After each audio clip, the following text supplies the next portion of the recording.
I was figuring until this morning, when I saw something on the TV, and now I'm done figuring. Now I know.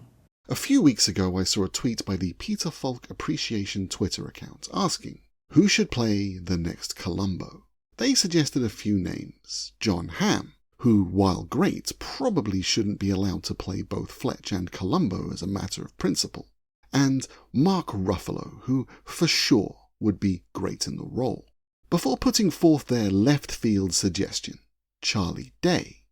That's a choice you'd have to be careful with because it has the potential to veer too much into the comedic and turn into psych. The cat is not my new partner, Gus. Don't be ridiculous. Then tell me again why the cat gets to ride shotgun? He gets car sick, and you know this. Do you want him to throw up again back there? Is that what you want? It's not funny, Sean. But done right, sure. My suggestion at the time was Bobby Cannavale, a versatile actor with dramatic and comedic chops. I think he could respect what Falk brought to the role, but also find ways to make the role his. But I'd like to change my answer. Because the answer for who the next Columbo should be, and frankly, already is Natasha Lyonne. Because Poker Face, the new Mystery of the Week detective show starring Lyonne and created by Rian Johnson, owes an awful lot to Columbo, and I mean that in all of the best possible ways. Not least because Lyonne is very clearly channeling Falk for her performance as Charlie Cale. Pretty clever, but you missed one detail. And I am absolutely on board with that because she does it brilliantly. From the crumpled, scrappy charm, the inherent kindness and empathy of the character, the low-key wit. Murder Girl. Nice. Is your band death metal or something? It's my podcast. I solve murders. Nice work if you can get it. The permanent cigar, and even the banged-up old car. These characters could not be more similar.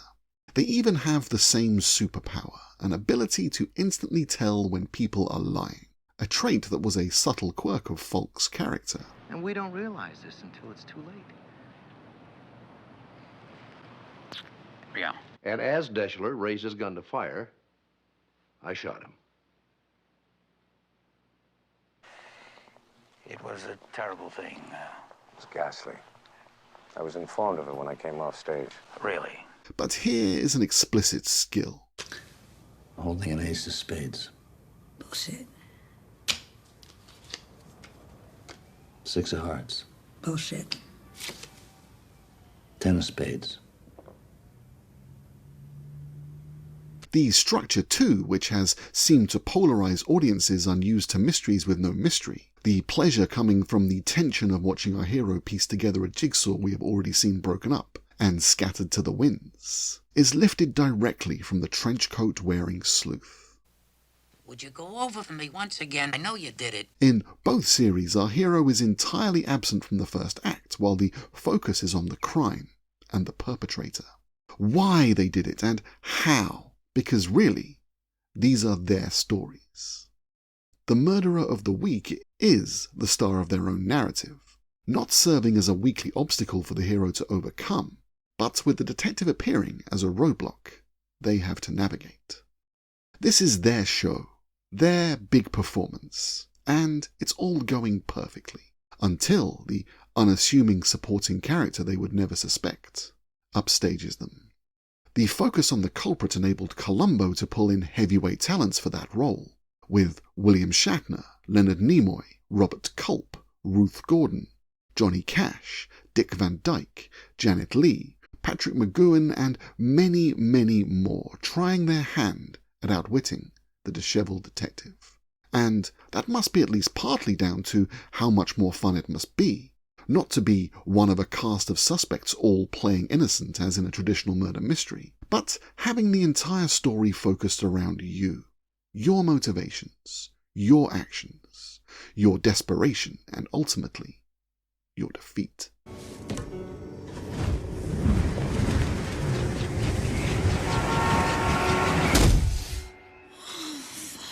For that reason, Poker Face 2 has pulled in a phenomenal cast of character actors from Adrian Brody, Ron Perlman, Chloe Sevigny, Nick Nolte, Cherry Jones, Ellen Barkin, Tim Meadows, Hong Chow, Lil Rel Howery, and again, many, many more luminaries of the screen and television royalty, all given something to chew on and all clearly having great fun in their roles.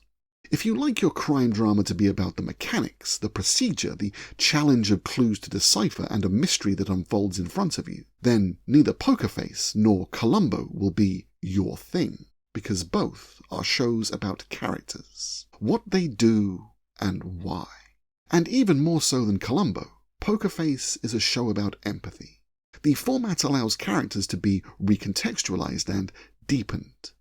No one is purely evil, and even the worst people in the show are often funny, charming, or sympathetic. But more so than Columbo, Poker Face knows that this isn't truly the killer's story, or even Charlie's, but the story of the victims. Too often forgotten in mystery shows, a cold body portrayed by an extra holding their breath. That is something Columbo was actually incredibly guilty of, and there are several episodes where it is hard not to root for the killer. Listen.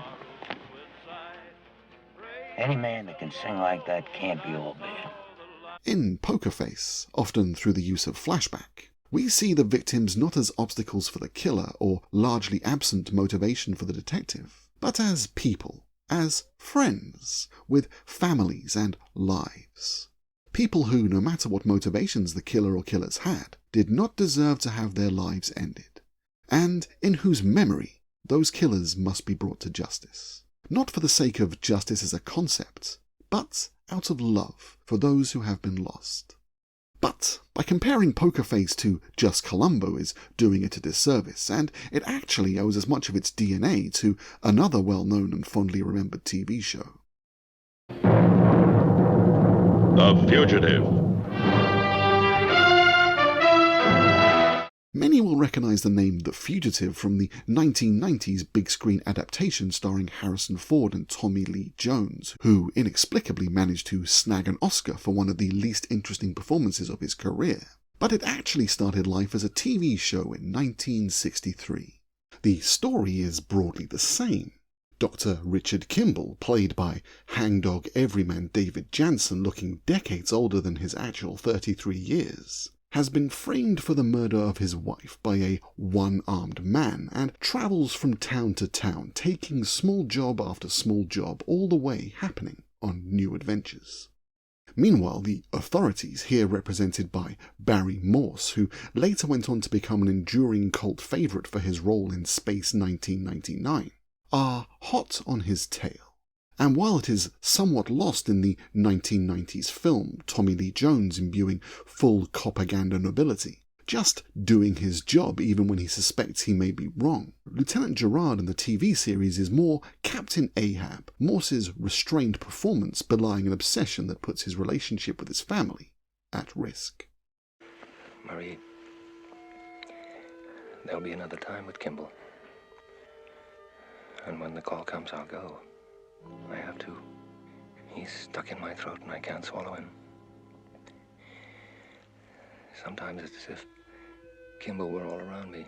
The Fugitive is a show at its core about the fallibility of the justice system, more than merely an opportunity for a new story in a new location every week. The show wrestled with different themes, reflecting the post-New Deal era and the rise of the civil rights movement, with episodes highlighting issues like the dangerous working and living conditions forced on undocumented workers, or even, in one brilliantly unsubtle episode, hammering home that homeopathy is quack bullshit.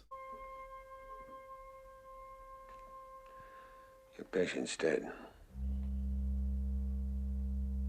It also allowed the show to play with genre, ranging from the obvious cat and mouse chases the movie settled on to episodes that functioned as psychological thriller, neo-noir, melodrama, or morality play. The Fugitive is far from alone in this sort of wandering traveller storytelling in American television, and you may recognise the formula in broad terms from shows as famous and varied as Wagon Train, Star Trek, The Invaders, or even, much later on, The A-Team, The Incredible Hulk, or Kung Fu. In fact, conceptually, it is lifted from Victor Hugo's Les Miserables, which, if you couple it with Columbo being inspired by Porfiry Petrovich from Dostoevsky's Crime and Punishment, gives Poker Face quite the literary lineage.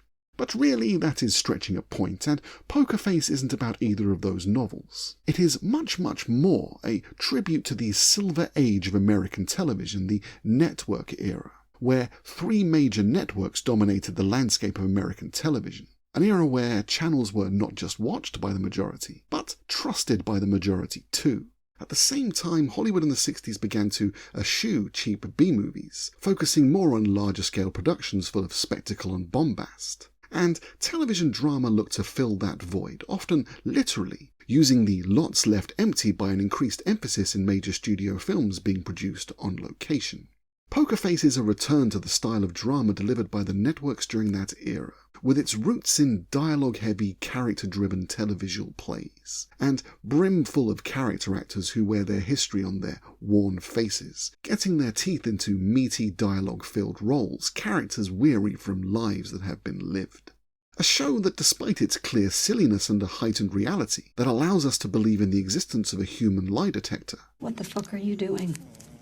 Strives to be more grounded than most recent mystery television.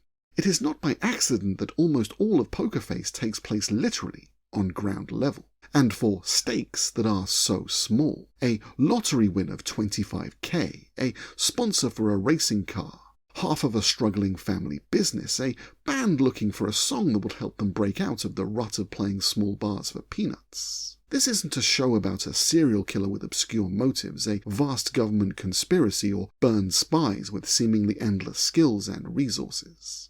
She's a regular little Michael Weston. Who?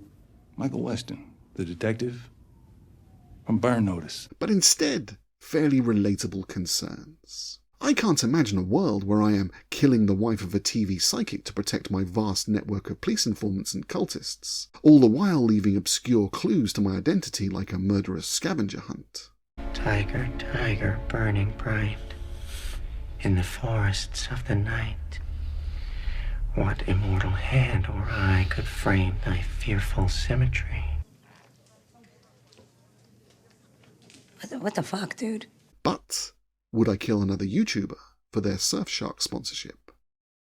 No? Bullshit. Anyway, in this sense, it is again doing Poker Face a disservice to say it is simply a tribute to the network era of American television, tugging on your nostalgic impulses and glamorizing a time where television was hardly free from fault.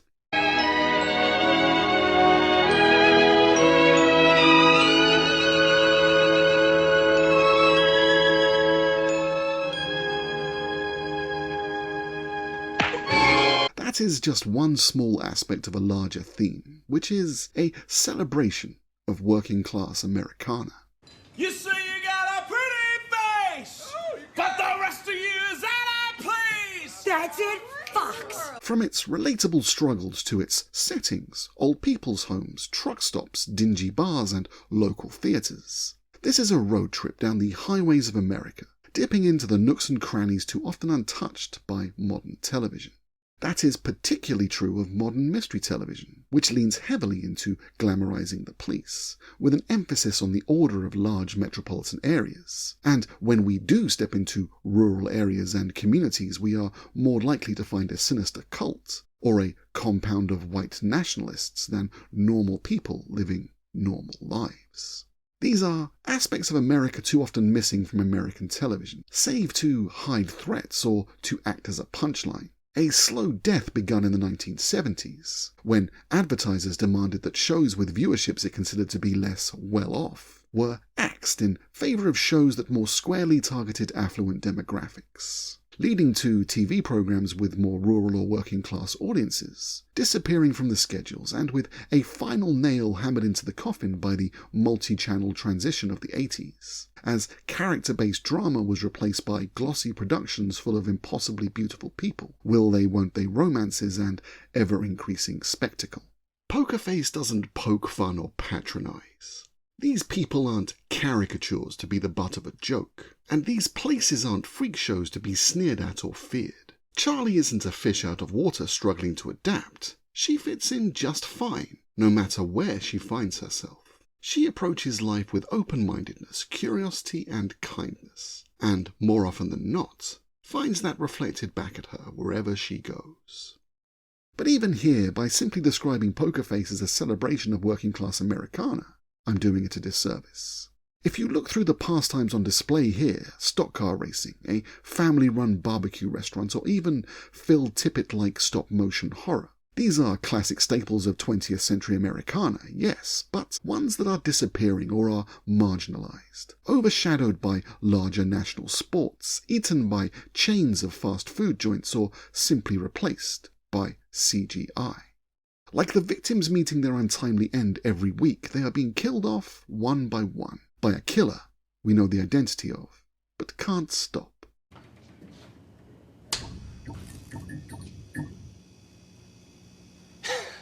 And then we come to the murders themselves. Whether it's a murder to avoid losing a wealthy casino customer, stealing a winning lottery ticket or a hit song, murdering a wealthy spouse, or just plainly and simply wanting a big boat. There is one clear motive behind every murder. To get very, very rich. Well, except that one. Those guys are just assholes. What killed the slow-paced, character-driven TV that brought us Columbo and The Fugitive? What killed the anthology and the semi-anthology that brought us one-off stories and worlds populated by skilled character actors? What killed television aimed at poorer markets, television that reflected and celebrated rural life and working-class struggles? What is killing off these small family-run businesses, small regional sports, or trades that take years to learn and longer to master? What is at the root of every murder depicted in Poker Face, turning us against each other, creating the desperation that turns people to killers? There has been a murder, and more are being committed every day. And the killer is capitalism. I want a yacht. An economic system we all exist in that is at odds with community, that is at odds with our solidarity with one another, that pits us against each other in a race for more and more, that glamorizes extreme wealth and glorifies conspicuous consumption, that creates billionaires while many have little or nothing. An economic system that at its core puts profit before people. And we knew the killer all along. There is no mystery. And whether we can see through the bullshit or not, how can we stop this killer from taking ever more lives, from inflicting ever more pain? The answer Poker Face posits, exemplified by a character aware that money is a tool and not the answer to all of life's problems. I've been rich. Yeah, how was it? Easier than being broke. Harder than doing just fine. Is empathy, kindness, comradeship with those in the same position as you, and never letting an injustice rest, even if doing so would benefit you. Poker Face is a timely reminder that true happiness doesn't come from ruthlessly chasing wealth. It comes from putting people first. Thank you very much for watching. I appreciate if you're listening to this because it means you've made it all the way to the end. If you enjoyed this, please like and share the video, and if you want to see more of this sort of content, please subscribe to the channel. If you have any comments on this video or general feedback, please feel free to comment below, and I'll try to get back to you as and when I can. Thank you so much for making it all the way to the end. All of your support is very much appreciated.